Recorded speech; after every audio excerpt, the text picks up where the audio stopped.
The Strange Case of Dr. Jekyll and Mr. Hyde by Robert Louis Stevenson. Dr. Jekyll was quite at ease. A fortnight later, by excellent good fortune, the doctor gave one of his pleasant dinners to some 5 or 6 old cronies, all intelligent, reputable men, and all judges of good wine, and Mr. Utterson so contrived that he remained behind after the others had departed. This was no new arrangement, but a thing that had befallen many scores of times. Where Utterson was liked, he was liked well. Hosts loved to detain the dry lawyer. When the light-hearted and the loose-tongued had already their foot on the threshold, they liked to sit a while in his unobtrusive company, practicing for solitude, sobering their minds in the man's rich silence after the expense and strain of gaiety.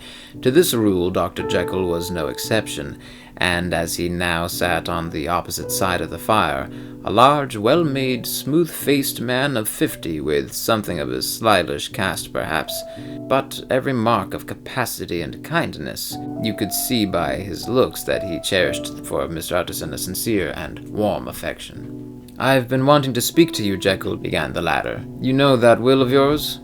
A close observer might have gathered that the topic was distasteful, but the doctor carried it off gaily. "My poor Utterson," said he, "you are unfortunate in such a client. I never saw a man so distressed as you were by my will, unless it were the hide-bound pedant, Lanyon, at what he called my scientific heresies. Oh, I know he's a good fellow, you needn't frown, an excellent fellow, and I always mean to see more of him, but a hide-bound pedant for all that, an ignorant, blatant pedant. I was never more disappointed in any man than Lanyon. You know I never approved of it," pursued Utterson, ruthlessly discarding the fresh topic. "My will? Yes, certainly I know that," said the doctor, a trifle sharply. "You have told me so." "Well, I tell you so again," continued the lawyer. "I have been learning something of young Hyde." "I do not care to hear more," said he. "This is a matter I thought we had agreed to drop." "What I heard was abominable," said Utterson. "It can make no change. You do not understand my position," returned the doctor with a certain incoherency of manner. "I am painfully situated, Utterson. My position is very strange, a very strange one. It is one of those affairs that cannot be mended by talking." "Jekyll," said Utterson, "you know me. I'm a man to be trusted. Make a clean breast of this in confidence, and I make no doubt I can get you out of it." "My good Utterson," said the doctor, "this is downright good of you, and I cannot find words to thank you in. I believe you fully. I would trust you before any man alive, I before myself, if I could make the choice. But indeed it isn't what you fancy. It is not so bad as that, and just to put your good heart at rest, I will tell you one thing. The moment I choose, I can be rid of Mr. Hyde. I give you my hand upon that, and I thank you again and again, and I will just add one little word, Utterson, that I'm sure you'll take in good part. This is a private matter, and I beg of you to let it sleep."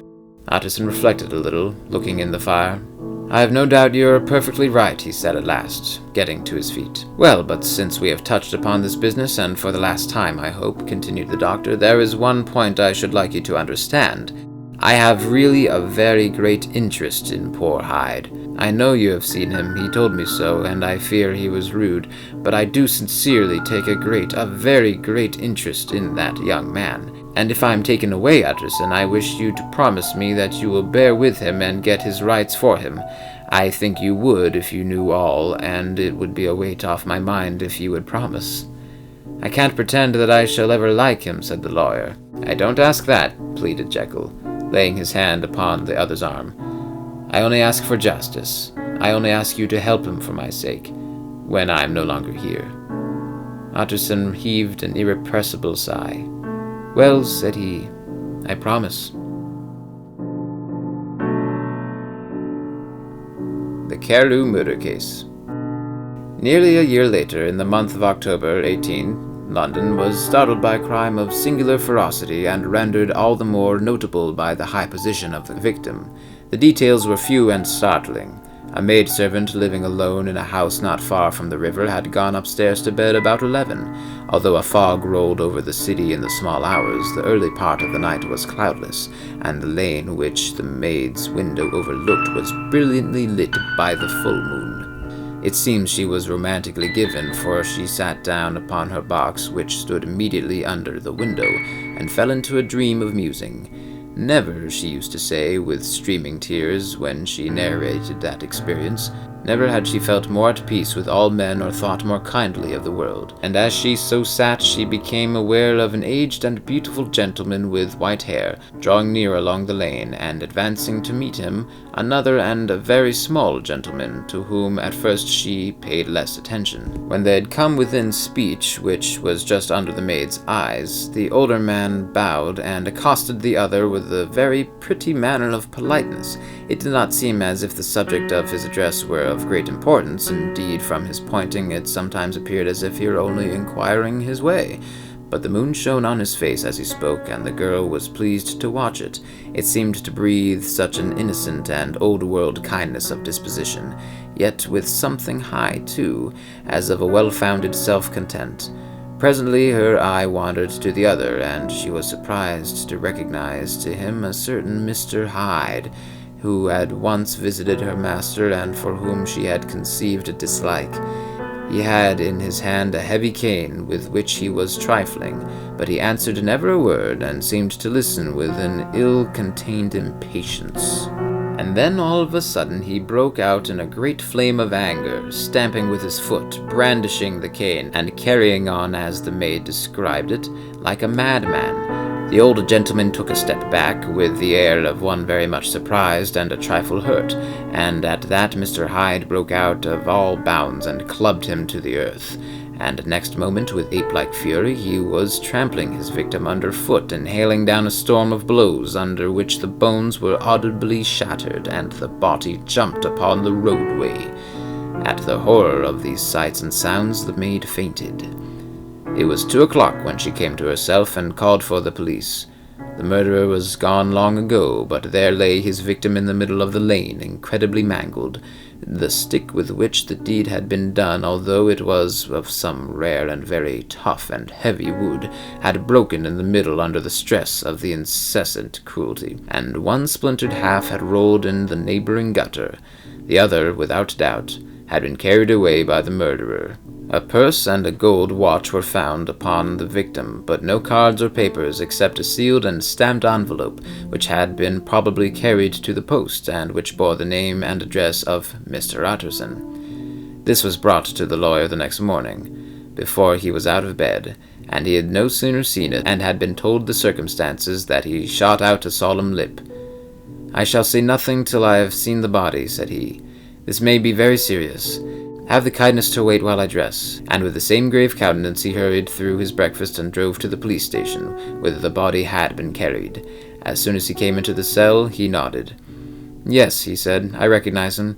I'm sorry to say that this is Sir Danvers Carew." "Good God, sir," exclaimed the officer, "is it possible?" And the next moment his eye lighted up with professional ambition. "This will make a deal of noise," he said, "and perhaps you can help us to the man." And he briefly narrated what the maid had seen, and showed his broken stick. Mr. Utterson had already quailed at the name of Hyde, but when the stick was laid before him, he could doubt no longer. Broken and battered as it was, he recognized it for one that he had himself presented many years before to Henry Jekyll. "Is this Mr. Hyde a person of small stature?" he inquired.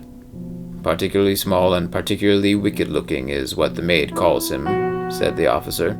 Mr. Utterson reflected, and then raising his head, "If you will come with me in my cab," he said, "I think I can take you to his house." It was by this time about 9 in the morning, and the first fog of the season. A great chocolate-colored pall lowered over heaven, but the wind was continually charging and routing these embattled vapors, so that as the cab crawled from street to street, Mr. Utterson beheld a marvelous number of degrees and hues of twilight. For here it would be dark like the back end of evening, and there would be a glow of a rich lurid brown, like the light of some strange conflagration, and here for a moment the fog would be quite broken up, and a haggard shaft of daylight would glance in between the swirling wreaths. The dismal quarter of Soho, seen under these changing glimpses, with its muddy ways and slatternly passengers, and its lamps, which had never been extinguished or had been kindled afresh to combat this mournful reinvasion of darkness, seemed in the lawyer's eyes like a district of some city in a nightmare. The thoughts of his mind, besides, were of the gloomiest dye, and when he glanced at the companion of his drive, he was conscious of some touch of that terror of the law and the law's officers, which may at times assail the most honest. As the cab drew up before the address indicated, the fog lifted a little and showed him a dingy street, a gin palace, a low French eating house, a shop for the retail of penny numbers and two-penny salads, many ragged children huddled in the doorways, and many women of different nationalities passing out, key in hand, to have a morning glass. And the next moment the fog settled down again upon that part, as brown as umber, and cut him off from his blackguardly surroundings. This was the home of Henry Jekyll's favorite, of a man who was heir to £250,000 sterling. An ivory-faced and silvery-haired old woman opened the door. She had an evil face, smoothed by hypocrisy, but her manners were excellent. Yes, she said, this was Mr. Hyde's, but he was not at home. He had been in that night very late, but he had gone away again in less than an hour. There was nothing strange in that. His habits were very irregular, and he was often absent. For instance, it was nearly 2 months since she had seen him till yesterday. Very well, then, we wish to see his room, said the lawyer, and when the woman began to declare it was impossible, I'd better tell you who this person is, he added. This is Inspector Newcomen of Scotland Yard. A flash of odious joy appeared upon the woman's face. Ah, said she, he is in trouble. What has he done? Mr. Utterson and the inspector exchanged glances. He doesn't seem a very popular character, observed the latter. And now, my good woman, just let me and this gentleman have a look about us. In the whole extent of the house, which but for the old woman remained otherwise empty, Mr. Hyde had only used a couple of rooms, but these were furnished with luxury and good taste. A closet was filled with wine, the plate was of silver, the napery elegant. A good picture hung upon the walls, a gift, as Utterson supposed, from Henry Jekyll, who was much of a connoisseur. And the carpets were of many plies and agreeable in color. At this moment, however, the rooms bore every mark of having been recently and hurriedly ransacked. Clothes lay about the floor, with their pockets inside out. Lock-fast drawers stood open, and on the hearth there lay a pile of grey ashes, as though many papers had been burned. From these embers the inspector disinterred the butt end of a green cheque-book, which had resisted the action of the fire. The other half of the stick was found behind the door, and as this clinched his suspicions, the officer declared himself delighted. A visit to the bank, where several £1,000s were found to be lying to the murderer's credit, completed his gratification. You may depend upon it, sir, he told Mr. Utterson, I have him in my hand. He must have lost his head, or he never would have left the stick, or, above all, burned the cheque-book. Why, money's life to the man. We have nothing to do but wait for him at the bank, and to get out the handbills. This last, however, was not so easy of accomplishment, for Mr. Hyde had numbered few familiars. Even the master of the servant maid had only seen him twice. His family could nowhere be traced, he had never been photographed, and the few who could describe him differed widely, as common observers will. Only on one point were they agreed, and that was the haunting sense of unexpressed deformity with which the fugitive impressed his beholders.